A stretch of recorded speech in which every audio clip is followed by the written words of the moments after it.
तुमने एक बड़ा लंबा पॉज लिया, एक इंटेलेक्चुअल की तरह यूँ बैठ के खिड़की से बाहर देखते हुए। नहीं, मैं इसलिए बता रहा हूँ, मुझे कई बार हंसी आती है इस बात पे। इतना लंबा उनने, उनके लेफ्ट साइड में खिड़की थी, बाहर देखते हुए सोचते रहे, जैसे कि कोई कैबिनेट मिशन में बोल दिया गया हो कि भाई देखिए पाकिस्तान चाहिए कि नहीं चाहिए, उस पर कोई मसला कर रहे हो नेहरू जी। फिर उन्होंने मेरी तरफ देखा और बोले विवेक मैं कॉम्प्रोमाइज़ कर लेता। 14 झूठे लिखे गए। उनने उसका विद्रोह भी नहीं किया। उनने ये भी नहीं बोला नहीं साहब हम तो क्यों नहीं पब्लिक में, ये तो फ्रीडम ऑफ एक्सप्रेशन के लिए कुछ भी बहाना ढूंढ के सड़क पे खड़े होते हैं, क्यों नहीं किया भाई। अगर बाढ़ आ जाए और उस वक्त सारे कलेक्टर्स, डिप्टी कलेक्टर सबको बताना हो कि भाई क्या इस वक्त करना है, तो उसके लिए भी एक टूल किट छप सकती है। और एक टूल किट ये भी हो सकती है कि चलो बाढ़ आ गई, अब इसमें थोड़ा जहर मिला दो, लोग कैसे मरेंगे। तो ये जहर वाली टूल किट थी कि कैसे भारत को ख़त्म किया जाए। कौन वो जो लोग थे मरने, कहते थे मरने के आंकड़े कम हैं और ज़्यादा होने चाहिए। ये एक अकेला ऐसा व्यक्ति है नाना पाटेकर जिसने एक भी परफॉर्मेंस में कॉम्प्रोमाइज़ नहीं किया। पागल, और मैं चाहता हूँ और पागल ऐसे एक्टर हो। इस देश का दुर्भाग्य है कि इसमें पागल एक्टर्स नहीं है, तो है पागल, इसमें कोई शक नहीं है। और मेरे को ऐसे पागल लोग अच्छे लगते हैं। आप भी थोड़े से पागल हैं अजीत जी, आपका भी कोई भविष्य बड़ा सुनहरा नहीं है। अब भाई एक एक्टर है, वो कैमरामैन को बताता है फोटो कैसे खींचनी है, यानी डायरेक्टर को समझाता है डायरेक्ट कैसे करना है, मेकअप हेयर वालों को, और तो और ये भी बताते हैं प्रोडक्शन वालों को बताता है वैनिटी वैन कहाँ खड़ी होनी चाहिए, फिल्म मार्केट कैसी होनी चाहिए। बस एक्टिंग को छोड़ के सब कुछ जानता है वो। और उसका जो आईक्यू है उस लेवल पे फिल्म आ जाती है। वो जितना डम होगा फिल्म उतनी डम होती जाएगी। इसलिए क्योंकि आम आदमी नहीं जानता कि world wide gross box office क्या होता है, डोमेस्टिक बॉक्स ऑफिस क्या होता है, नेट बिजनेस क्या होता है, हिंदी का कितना होता है, तमिल तेलुगु का कितना होता है, किसमें क्या परसेंटेज मिलता है, ये आम आदमी जानता नहीं। और जो ट्रेड एनालिस्ट या मीडिया क्रिटिक्स जो आगे इन नंबरों को बढ़ाते हैं, उन्हें पैसे मिलते हैं, उन्हें इससे कोई लेना देना नहीं। एक एक इंच सोशल मीडिया का बिका हुआ है, इसको तो खरीद ही लो। अच्छा, सोशल मीडिया के अभी भाव इतने ज़्यादा भी नहीं हुए हैं कि ज़मींदार लोग या राजा और बादशाह जो लोग हैं वो उसे ना खरीद। इन्होंने पकड़ा कांग्रेस के आईटी सेल को, और ये मैं अगर मैं नाम लेके बोल रहा हूँ तो कुछ जिम्मेदारी से बोल रहा हूँ। इन्होंने पकड़ा एक फैक्ट चेकिंग कंपनी को या एक फैक्ट चेकर को, उनका नाम मेरे पास लिखा हुआ था। मैंने कहा भाई ये तो बहुत बड़े लेफ्टिस्ट हैं। जब मुझे पिच करने आती है ना कंपनियां, मैंने कहा ये तो मेरा दुश्मन है, ये तो मेरे पुराने ही ट्वीट्स निकाल निकाल कर डालते हैं, ये तो मेरे को ही ख़त्म करना चाहते हैं। कहने लगे हाँ तो उसका रेट है सर।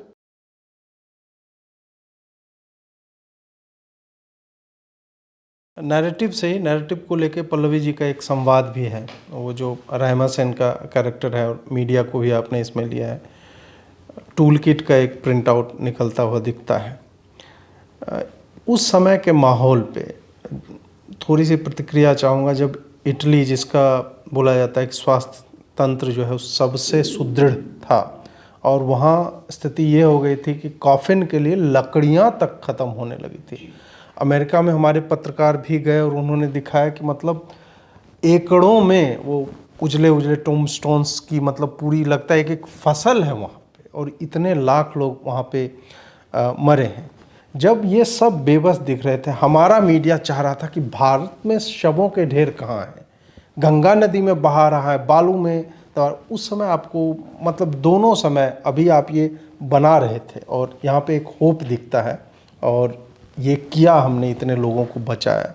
ये टूल किट गैंग पे और ये जो मीडिया का नैरेटिव मेकर्स है, उसको लेकर के थोड़ी सी बात कीजिए।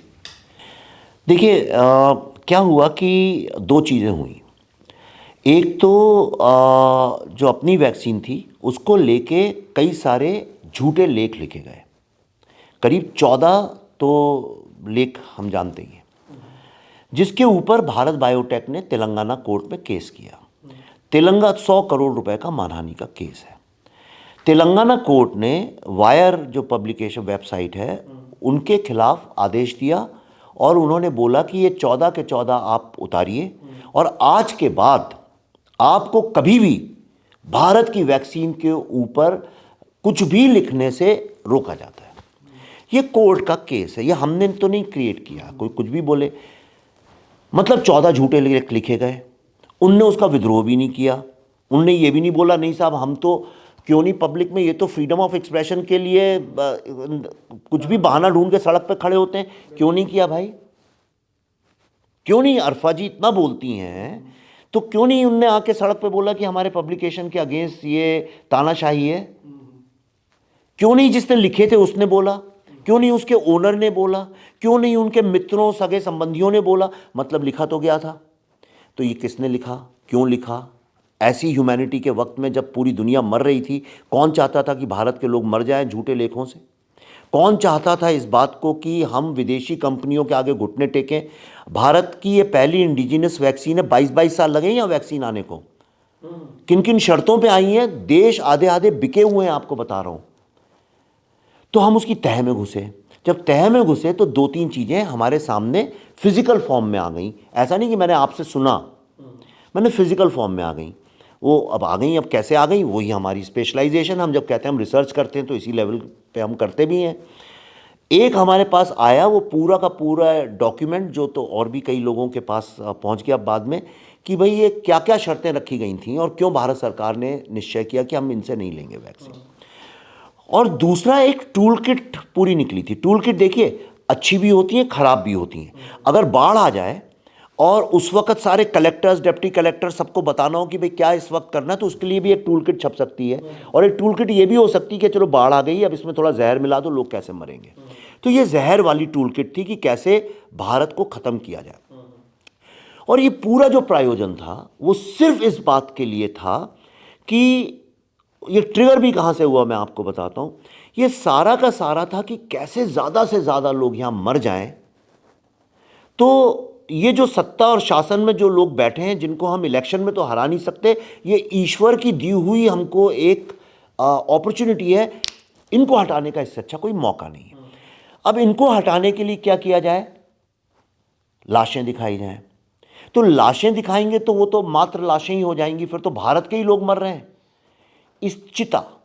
अब देखिए लेफ्टिस्ट लोगों की क्योंकि सारे जब वर्ल्ड वॉर 2 में जो लोगों ने ज्वाइन किया था वो मूवमेंट, सारे वो आर्टिस्ट थे, फिल्म मेकर्स थे, कवि थे, पेंटर्स थे, तो वो कला जानते हैं सटल।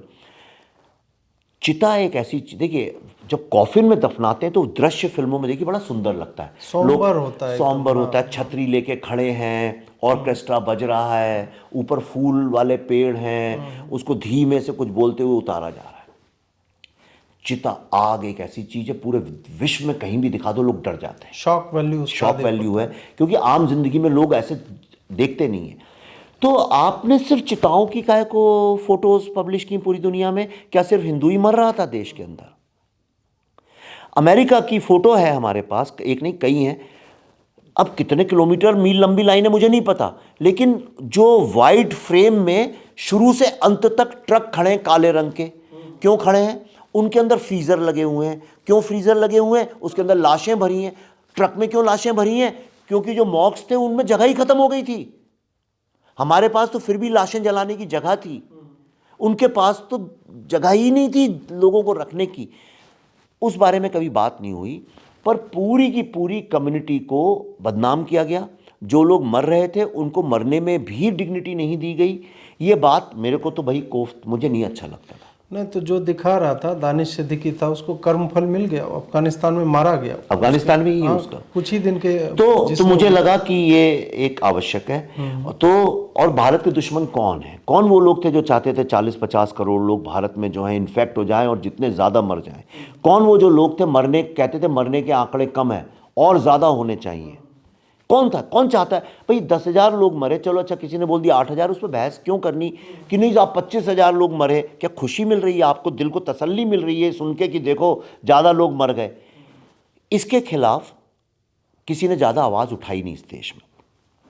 तो हमने ये टूल किट जो हमको पूरा था और जो ये फॉरेन वैक्सीन्स का जो था, ये 2 चीज़ें अगर मैं नहीं दिखाता तो ये फिल्म ही झूठी पड़ती थी, इसलिए फिल्म के अंदर इनको दिखाया गया है। नाना पाटेकर पे थोड़ी सी बात करते हैं। उनके बारे में मतलब भ्रांतियाँ फैली हुई कि डायरेक्टर को मारपीट भी देते। आपका अनुभव कैसा रहा? ये गलत भी नहीं है कि नाना ने कई लोगों को मारा है। ये सही है, ये डायरेक्टर लोग ही बताते हैं कि मुझे मारा है तो।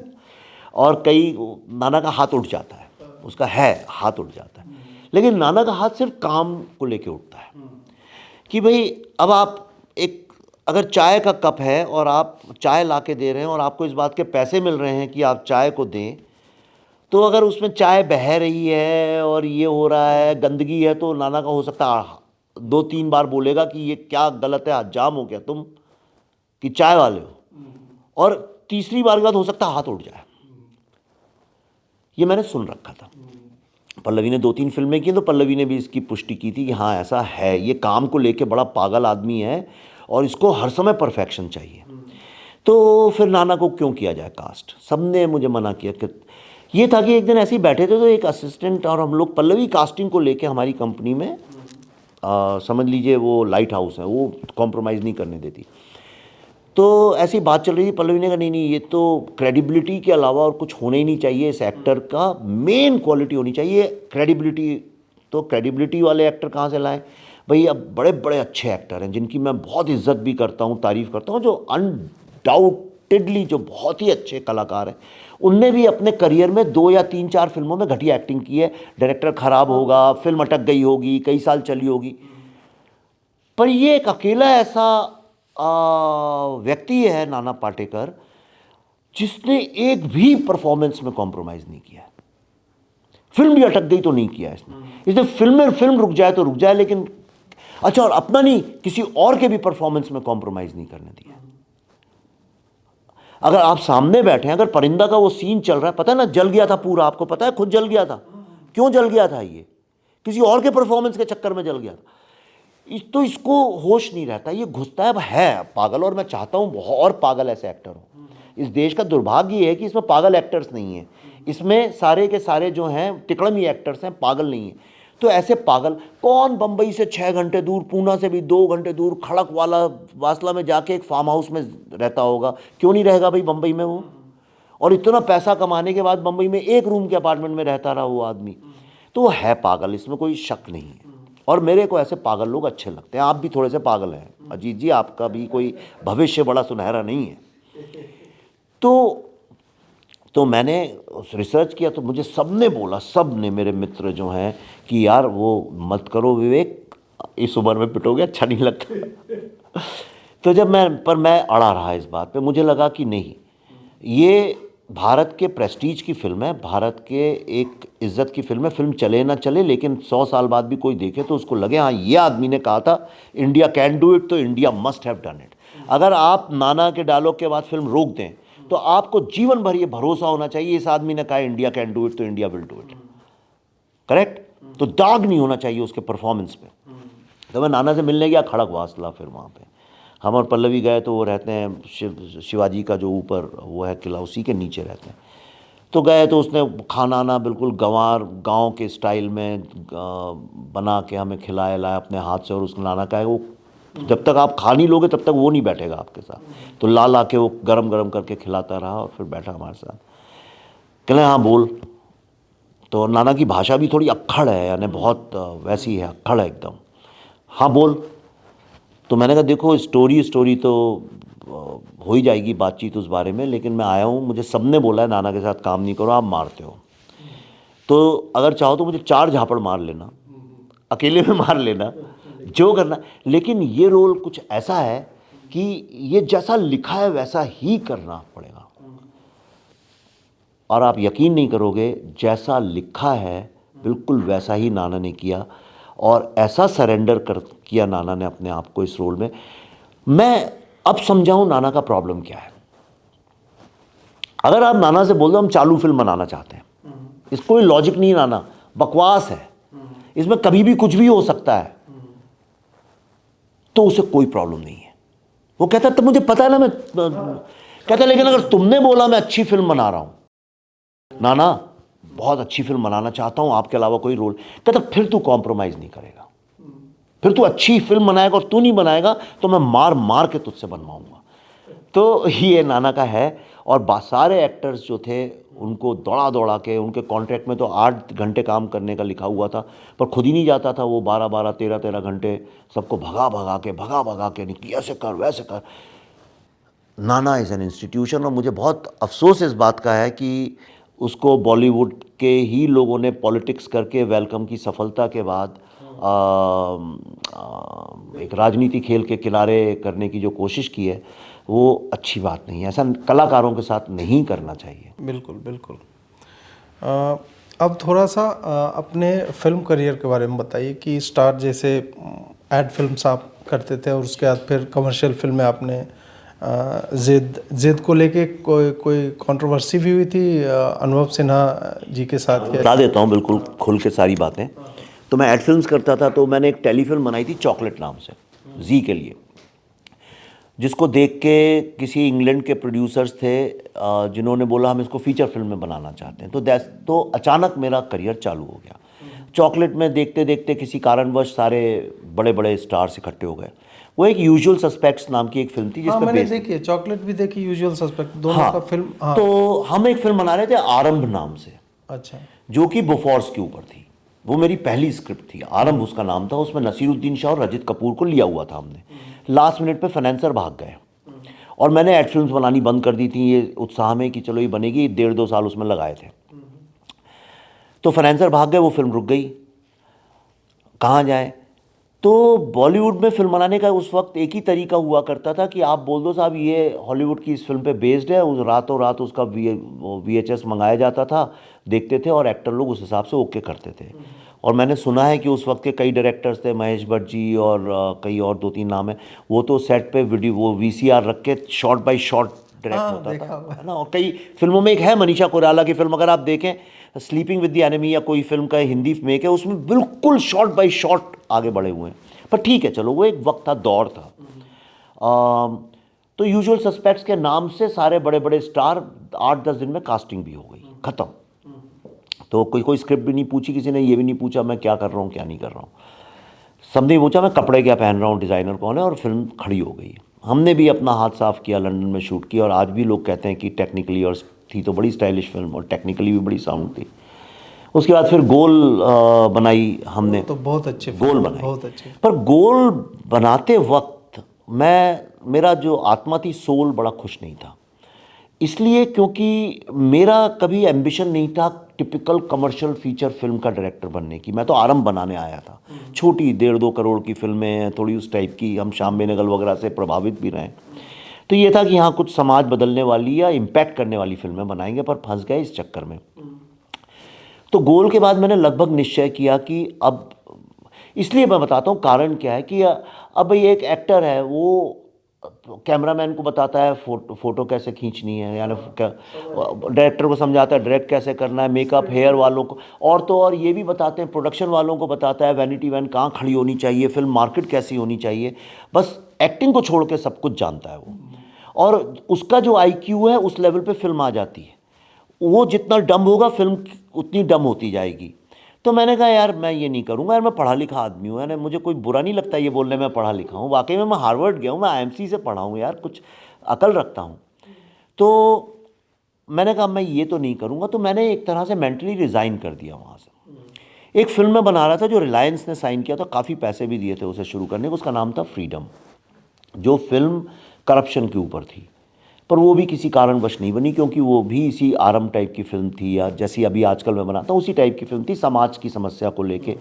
और आके जाके फिर स्टार पे बात आ गई, माधवन कर रहा था उस फिल्म को, और स्टार और बड़ा ले लो, ये कर लो वो कर लो। मैं माधवन के अलावा किसी और के साथ करूँगा नहीं ये फिल्म, अब वो फिट है इस रोल में। तो वो नहीं माने और वो बंद हो गई। तो 2 साल मेरे लाइफ के बड़े बेकार थे, और ये हालत हो गई। हमारे बच्चा भी हो गए थे, तो पल्लवी भी काम नहीं कर रही थी, तो घर में इनकम भी बंद हो गई। हमारा फिल्म मेकर्स का तो रोज़ कुआं खोद के रोज़ पानी निकालने वाला काम है। तो क्या करें? तो फिर मैंने छोड़ दिया, मैं पढ़ाने लिखाने के लिए निकल पड़ा। मैंने कहा ये तो कर ही सकते हैं, तो कुछ IIM में लेक्चर दे दिया, इधर दे दिया उधर दे दिया, कुछ पैसे मिल गए। फिर मैं Indian school of business Hyderabad में वहाँ कर रहा था। तो वहाँ से बुद्धा इना ट्रैफिक जैम की नींव पड़ी। 2010-11 की बात है, ये हेट स्टोरी 2012 की फिल्म है। अब वो बन तो गई, ये 1 करोड़ रुपए में स्टूडेंट से उसकी किताब ही लिखी, अर्बन एक्सेल्स पूरी। अब उसके बारे में नहीं बताऊंगा मैं, बहुत बार बात हो चुकी है। तो पर फिर मैं फिर घर में बैठ गया, ज़ीरो इनकम, पैसे नहीं, कुछ नहीं। तो ये हुआ कि अब गांव वापस चलो, क्या करें। तो उस वक्त में विक्रम भट्ट एक फिल्म कर रहे थे, हेट स्टोरी। तो उन्होंने बोला यार मैं फंस गया हूँ, मेरे को एक बड़ी कोई स्टार मिल गई है, करीना कपूर या कोई करिश्मा कपूर या करीना कपूर पता नहीं, तो मैं उनके साथ फिल्म कर रहा हूँ, एक ये मेरी रेडी है फ्लोर पे जाने वाली, तुम करोगे यार, पैसे ले लो और कर सकते हो क्या। और मुझे इतनी सख्त ज़रूरत थी पैसे की उस वक्त, मैं आपको बता नहीं सकता हूँ। तो मैंने हेट स्टोरी की, और तब मुझे अच्छा अवेयरनेस भी नहीं थी इस बात की कि इस देश में इरोटिका और सेक्स ऐसे दो शब्द हैं जिसके बारे में ज़्यादा बातचीत करनी नहीं चाहिए, ये गलत पड़ेगा। हालांकि विश्व का कोई ऐसा अच्छा बड़ा डायरेक्टर नहीं हुआ जिसने अपने इंटरव्यूज़ में, किताबों में ना लिखा हो कि मेरा एक ही ड्रीम है कि when you become a master of film making, when you do an erotica. तो मैंने उस वक्त कई बात खुल के भी लिखी भी, ट्विटर पे बोली भी, जो आज भी कई फैक्ट चेकर्स निकालते हैं उन चीज़ों को। तो पर ठीक है, लेकिन हेट स्टोरी चली बहुत भयंकर चली, और उसके चलते उसके 4 पार्ट्स भी बने, और वो मेरी पहली जेन्युइन कमर्शियल सक्सेस थी, क्योंकि मेरे को समझ में आया कि फिल्म आप कैसी भी बनाओ, कुछ भी बनाओ, लेकिन अगर वो चलती है तो बॉलीवुड वाले बड़ी इज्जत करते हैं। उसी दौरान क्या हुआ कि अनुभव सिन्हा मेरे घर के ऊपर रहते हैं।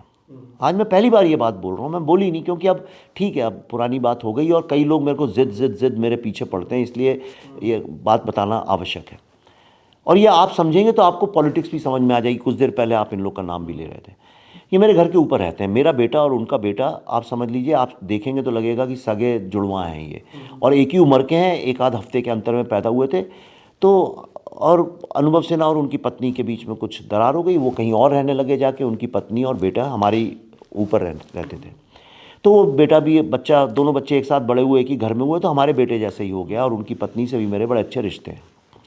तो एक दिन पार्टी में उनने मुझसे बोला कि यार मैं बड़ी समस्या में फंस गया हूँ, मैंने नई कंपनी चालू की है, बनारस फिल्म जो उसका नाम है, और उनकी कोई फिल्म फ्लॉप हो गई थी, गुलाब गैंग या कुछ हो गया, तो उनकी समस्या रही। तो उन्होंने बोला यार एक फ़िल्म बनाना चाहता हूँ जो एक अवार्ड विनिंग फिल्म है, फेस्टिवल्स में काफ़ी चली हुई है, और वो फिल्म का नाम अब मैं शायद भूल रहा हूँ, भी आ जाएगा याद। तो वो गेज के ऊपर थी, होमोसेक्सुअल। एक बहुत ही एक बंदे का एक घर है और उसका पीछे एक कमरा है, उसमें वो एक बंदे को रेंट पे दे देता है, और ये बहुत मोटा है, इसको कोई देखता नहीं है, कोई इसकी तरफ नज़र नहीं उठाता, और उसको इनसिक्योरिटी, और धीरे धीरे वो ऑब्सेस्ड हो जाता है अपने टेनेंट से। और जब टेनेंट उससे बातचीत नहीं करता तो किस तरह से एक साजिश करता है उसको मारने की, और प्लान करके उसको मारता है। आखिर में इस तरह की एक कहानी थी, और एक साइकोलॉजिकल थ्रिलर था, बड़ा स्लो, एक सिनेमैटिक एक्सपीरियंस था अपने आप में, और उसको कई, ये सत्य भी है, उसको कई फिल्म फेस्टिवल्स में अवार्ड मिले थे। अच्छी, बहुत अच्छी फिल्म थी वो। उन्होंने कहा इसके मैंने राइट्स खरीदे, इस पर फिल्म बनाना चाहता हूँ, तो और तुम कर सकते हो क्या। यार मैं फंस गया हूँ, 1.5-2 महीने की बात है, और सब रेडी रखा है, और कल से शुरू हो सकता। तो उन्हें एक दोस्ती, उन्हें हेल्प मांगी मुझसे, तो मैंने उसे देखा, मैंने कहा ठीक है, मैं अभी कुछ कर नहीं रहा हूँ, मैं फ्री हूँ 2-2.5 महीने, तो इसको कर डालता हूँ। और मेरी भी बड़ी डेस्परेट सिचुएशन थी, मैं सच बता रहा हूँ, यानी आसान नहीं होता बम्बई में जब आप, हाँ, है ना। तो और हमारा कोई परिवार भी ऐसा नहीं है जिसके आश्रित हो सकें।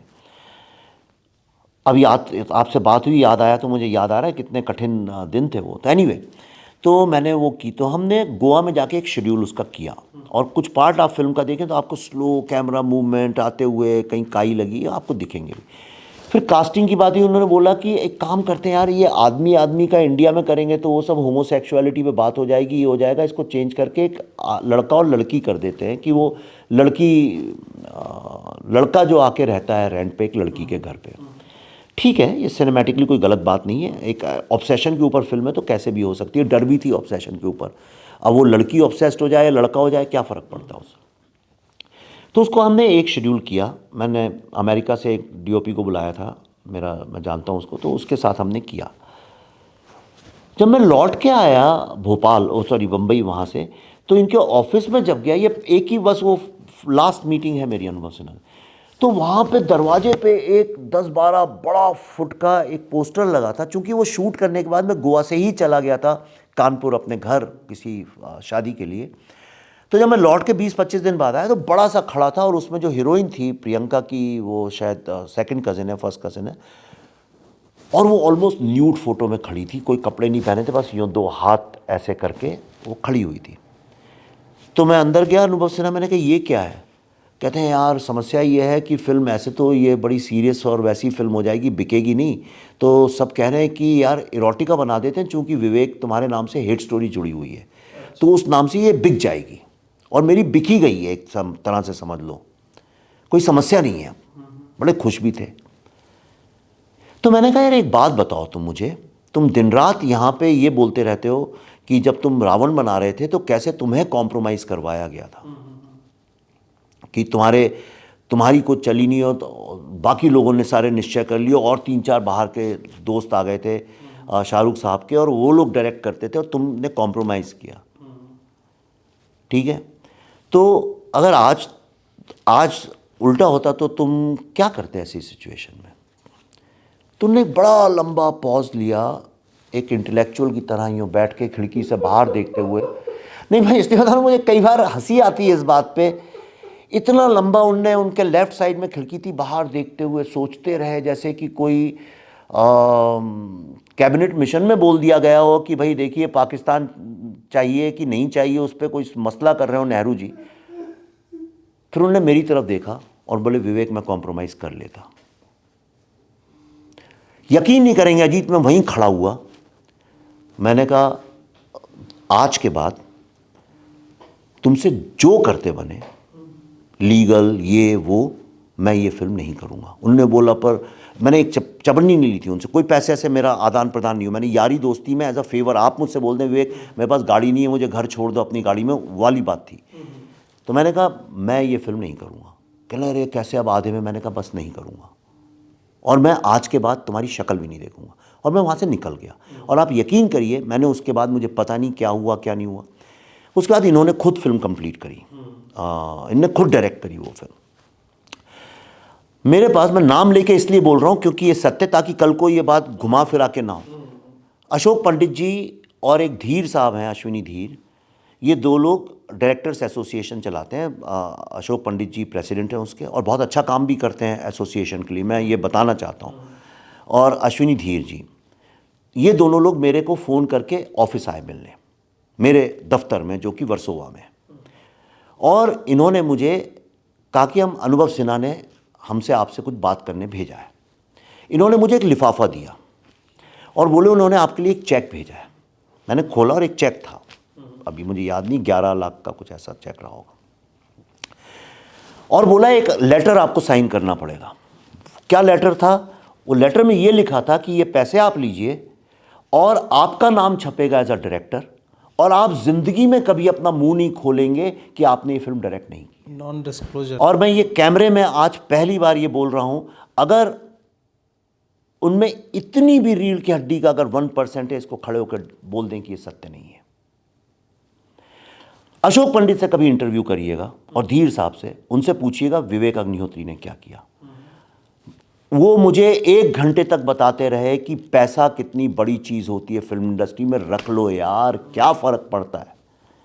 मैंने वो लेटर यूँ फाइन किया और मैंने कहा जिस आदमी को मैं डिलीट ही कर चुका हूँ उसको मेरा नाम डालना है तो डाले, ना डालना है तो ना डाले। उसके लिखने से मैं कभी नहीं सोचूंगा ये फिल्म मैंने डायरेक्ट की है, और जो फिल्म मैंने की है उसमें से मेरा नाम भी हटा दो तो मुझे ये कभी नहीं लगेगा कि वो फिल्म मैंने नहीं की है।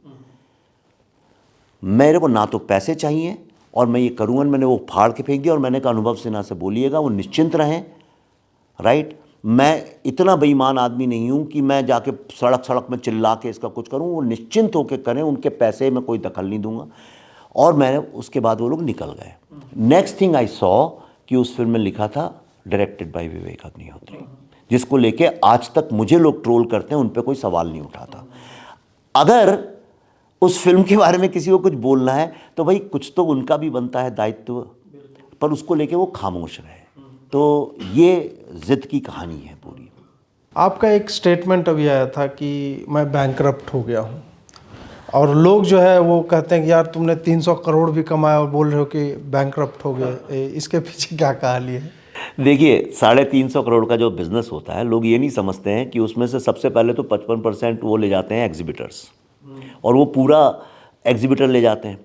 और इस फिल्म में 3 प्रोड्यूसर्स थे। हम इसलिए प्रोड्यूसर थे, हमने कहानी लिखी थी तो आखिर में हम ही ने शुरू किया था सब कुछ, हम ही ने रिसर्च किया था सब, तो हमारा कुछ खर्चा हुआ था इसलिए हम उसमें थे। जी इसमें हमारे जो थे मेन प्रोड्यूसर्स थे।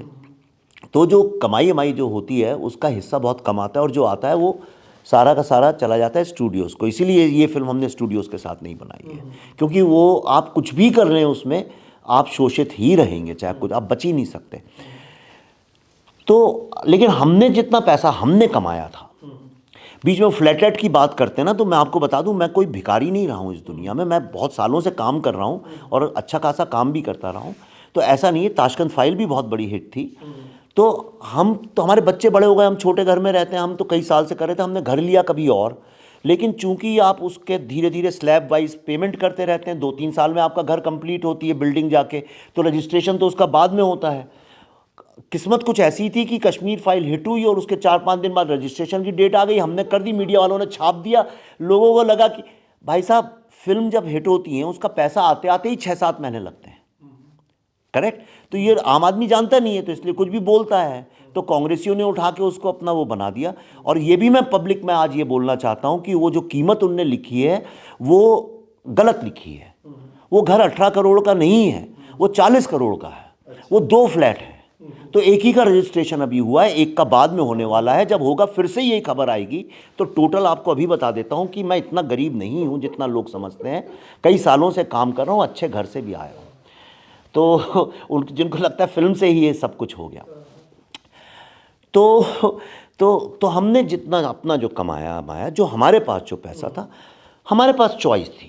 सारी दुनिया हमसे कह रही थी, सारे स्टूडियो, ऐसा कोई भी स्टूडियो नहीं है एक भी जो ये खड़ा होकर मेरे से बोल सके कि उन्होंने मुझसे नहीं कहा कि आप 200 करोड़ में कश्मीर फाइल्स पार्ट 2 बनाइए। हाँ, आप 150-200 करोड़ तक आप जिस स्टार को चाहो ले लो, ये इतना बजट हम आपको देने को तैयार हैं। क्योंकि सबको पता है कश्मीर पार्ट 2 अगर अभी आ जाए तो वो क्या बिजनेस करेगी। हम और पल्लवी ने कहा कि हमने ये कंपनी बनाई क्यों थी भाई, हमें पार्ट 2 पार्ट 3 बनाती है। मैं गोल्ड पार्ट 2 आज खड़ी करूं तो अभी मेरे सामने लोग आ जाएंगे। मैं हिट स्टोरी पार्ट 5 बोल दूं तो आप जानते हैं कितने खड़े हो जाएंगे। टी सीरीज़ तो मेरे को पैसे दे के बैठा हुआ था एक ज़माने में कि आप पार्ट 2 कभी बनाना। तो हमने कहा हमने इसलिए नहीं बनाई थी, हमने इसलिए बनाई थी कि हम कम बजट में कंटेंट वाली फिल्में जो कोई और नहीं बनाता है, भारत से जुड़े मुद्दों की फिल्में बनाए। और अगर हम अभी कश्मीर 2 बनाएंगे तो हम भी वही हो जाएंगे। तो हमने कहा हम वैक्सीन वाली फिल्म बनाते हैं। इसका काम हालांकि थोड़ा पहले शुरू हो गया था हमारा। तो ये फिल्म वहाँ से हमने चालू करी। हमने अपना सारा पैसा इसमें लगा दिया है, करेक्ट। और हमने कहा इस बार किसी स्टूडियो के साथ, we are the sole producers, मैं और पल्लवी। हालांकि पल्लवी प्रोड्यूसर की भूमिका निभाती है, पर टेक्निकली पेपर पे मैं भी प्रोड्यूसर हूँ, क्योंकि कुछ उसके रीजंस हैं। तो ये पूरी की पूरी 100% फिल्म की जो बना A to Z, जो बनाना, मार्केट करना, डिस्ट्रीब्यूशन पे ले जाना, सारा हम कर रहे हैं। कोई इसमें दूसरा एसोसिएटेड नहीं है। अगर ये फिल्म बहुत रिस्की फिल्म है, अभी भी आपको बता रहा हूँ, आपके उत्साह और मेरे उत्साह से कुछ नहीं होता है। फिल्म का बिजनेस बहुत अलग होता है। जो लोग ट्विटर में लिखते हैं गाली या तारीफ जो करते हैं, वो कभी टिकट लेके फिल्में देखते नहीं हैं। बहुत कम लोग उनमें से जाके टिकट फिल्में देखते हैं। ये ऑडियंस कहीं और होती है। अगर ये फिल्म ऊपर नीचे होती है तो हम फिर से वहीं खड़े हो जाएंगे जो कश्मीर फाइल्स शुरू करने के पहले खड़े थे। ये मैंने किसी से बोली होगी बात, ये बोली होगी, वो बैंकरप्ट वर्ल्ड को पकड़ के लोगों ने ऐसे लगा दिया। पर ये सत्य, अगर ऐसा होगा तो हम बहुत बड़ी एक समस्या में फंसेंगे। अब एक प्रश्न है प्रोडक्शन हाउसेस बड़े वालों को लेकर के, कि एक आपने राह दिखा दिया, उसके बाद फिर केरल स्टोरी भी बनती है, कि इस तरह की कहानियों के लिए एक ऑडियंस नहीं, लार्ज ऑडियंस है जो देखना चाहता है इसको। आपको लग रहा है कि जो ये फिल्म उद्योग है, बॉलीवुड कह लें या जो भी कह लें, उनके बड़े प्रोडक्शन हाउस में इस चीज़ को लेके एक स्वीकार्यता बनी है कि इस तरह की फिल्में की जानी चाहिए? नहीं, बिल्कुल नहीं। वो आप अगर इस तरह की फिल्म लेके जाएंगे तो आपको भगा दिया जाएगा। मैं जाऊंगा आज तो शायद उसको स्वीकार लें, क्योंकि ये पैसे के सब आगे आपके नाम के कारण, जो नाम के कारण उन्हें लगेगा शायद ये बंदा कुछ खुराफात करके कर लेता है। लेकिन इस बात का बहुत बड़ा एक सदमा भी लगा था। ये जो आप देख रहे हैं, अचानक आपने एक ट्रेंड देखा होगा जो पहले कभी नहीं था। फिल्में क्या पहली बार हिट हुई हैं? मिस्टर इंडिया से तो बड़ी नहीं हिट हो रही हैं, शोले से बड़ी तो नहीं हिट हो रही हैं। मतलब यानी जो फिल्में आज भी नाम ले रहा हूँ, कई फिल्मों के तो नाम भी लोग 6 महीने बाद ना लेंगे। ये जो आज आप देख रहे हैं, पहली बार जो एक नई चीज़ चालू हुई है, पहले ही दिन आ जाता है इतने 100 करोड़, ये जो कि असंभव नंबर हैं, जो कि गलत भी हैं नंबर, इसलिए क्योंकि आम आदमी नहीं जानता कि world wide gross box office क्या होता है, डोमेस्टिक बॉक्स ऑफिस क्या होता है, नेट बिजनेस क्या होता है, हिंदी का कितना होता है, तमिल तेलुगु का कितना होता है, किसमें क्या परसेंटेज मिलता है, ये आम आदमी जानता नहीं। और जो ट्रेड एनालिस्ट या मीडिया क्रिटिक्स जो आगे इन नंबरों को बढ़ाते हैं, उन्हें पैसे मिलते हैं, उन्हें इससे कोई लेना देना नहीं। मैं डंके की चोट पे ये बोल रहा हूँ, ठीक है। वैक्सीन वॉर जिस दिन रिलीज हो, आपको मैं नंबर दे देता हूं, आप पैसे देके उनसे जो चाहे उसका फिगर छपवा सकते हैं। और अजीत किसी को करना भी चाहिए। याद है पहले वो होता था ना, क्या होता था, खुफिया तरीके से किसी को फंसा के, वो क्या बोलते उसके लिए टर्म था ना, जो जैसे किसी का चुपचाप इंटरव्यू ले लिया, क्या बोलते, स्टिंग ऑपरेशन। किसी को ये स्टिंग ऑपरेशन करना भी चाहिए। एक पोस्ट करना चाहिए कि साहब मैं तो फिल्म क्रिटिक हूँ, और मैं तो ये हूँ और वो हूँ, और मेरे 1 लाख सब्सक्राइबर्स हैं, और ये हैं, और आप खुद देख लीजिए, आप बोलिए साहब आपको उतने पैसे मिल जाएंगे।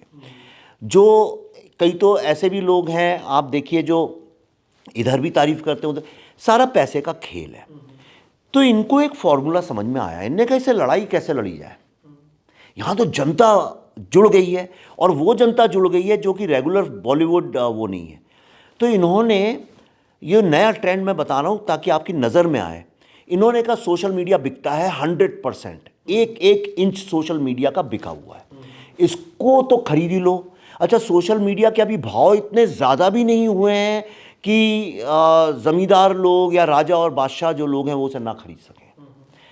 तो इन्होंने इज्जत पे बात आई तो अपने करोड़ों रुपए उस पर खर्च किए। आपको क्या ये बात पता है, और आम आदमी को तो पता ही होना चाहिए, कि सिर्फ एक ट्वीट लिखने के पैसे नहीं मिलते हैं।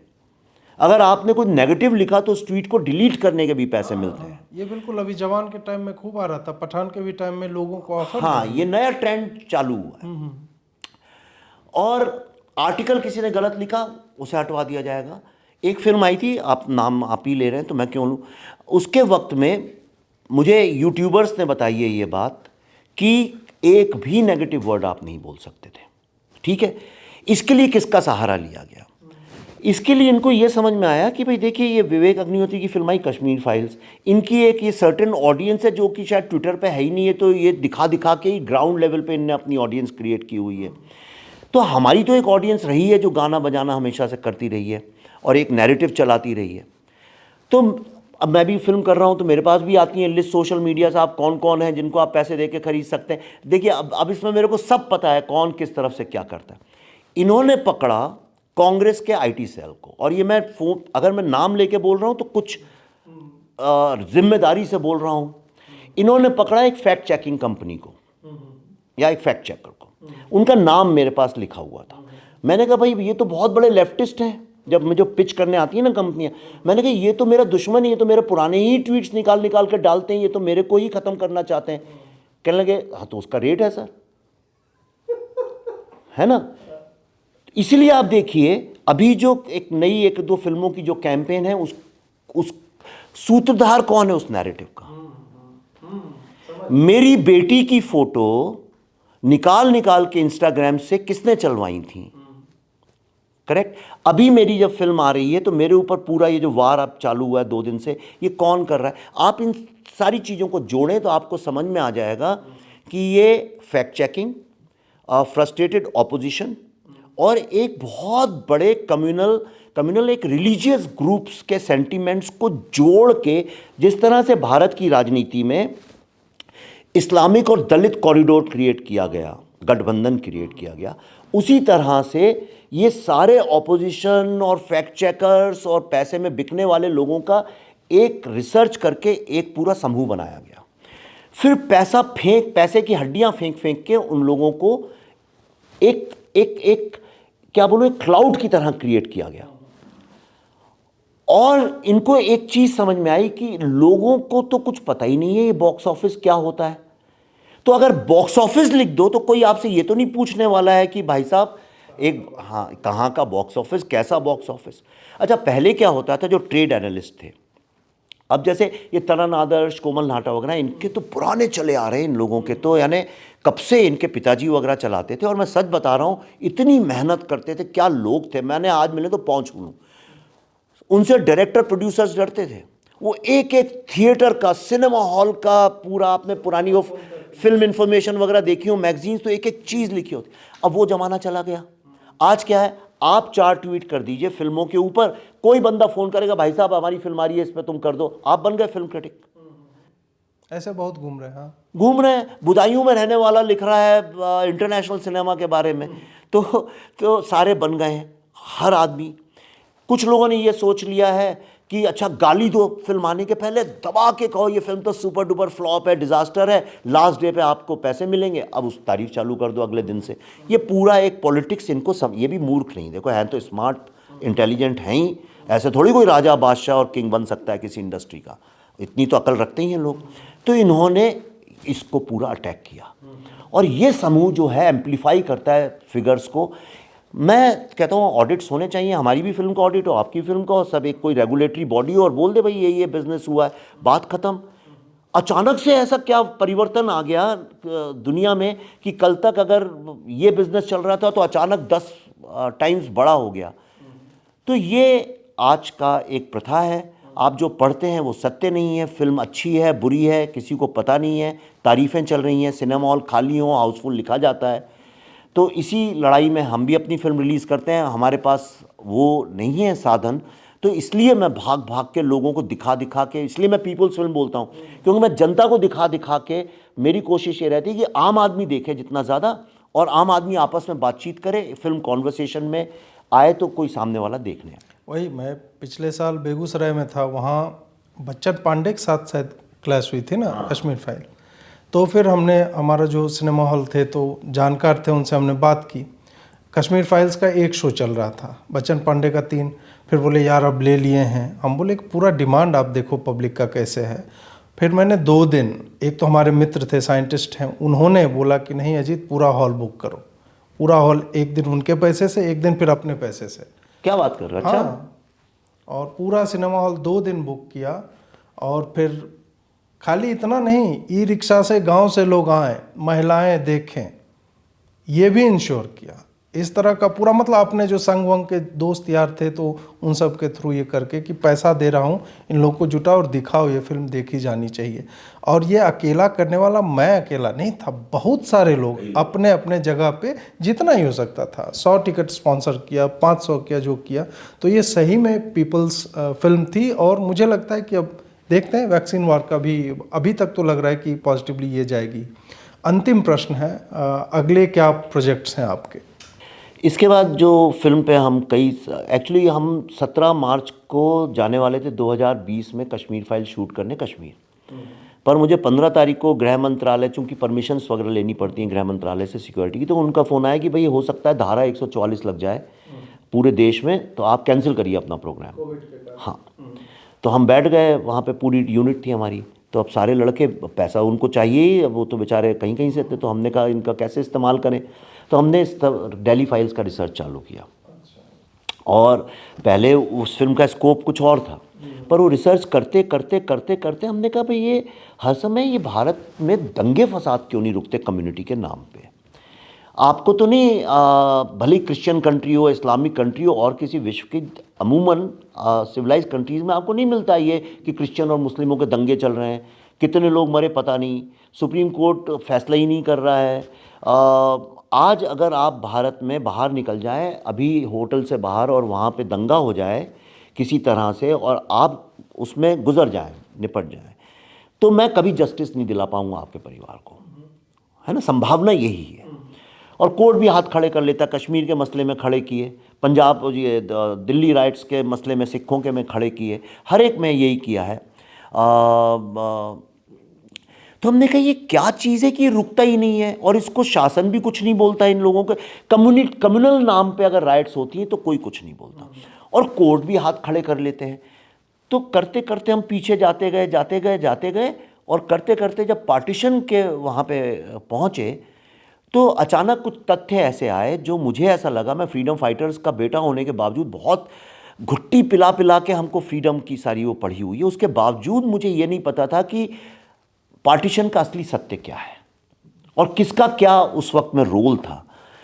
तो मुझे ये लगा कि इस जनरेशन को ये अगर पता चले कि पार्टीशन से पंजाब से ही रिलेटेड नहीं है, वो बंगाल में ही उसकी अहम भूमिका रही है, एक्चुअली वही नींव वहीं पड़ी और वहीं से सारा सब कुछ चालू हुआ है। और गांधी जी भी आप देखिए तो सारा भी वहीं तो रहे, नोआखली में ही उन्होंने अपना बिताया, कलकत्ता डायरेक्ट एक्शन डे के बाद।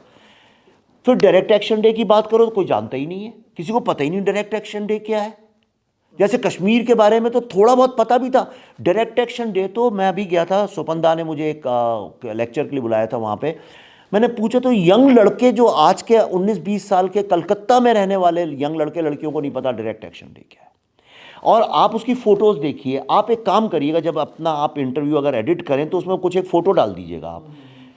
वो फ़ोटो टाइम मैगजीन और न्यूयॉर्क टाइम्स की खींची हुई है, तो इसलिए कोई संदेह भी नहीं कर सकता गोरों ने खींची।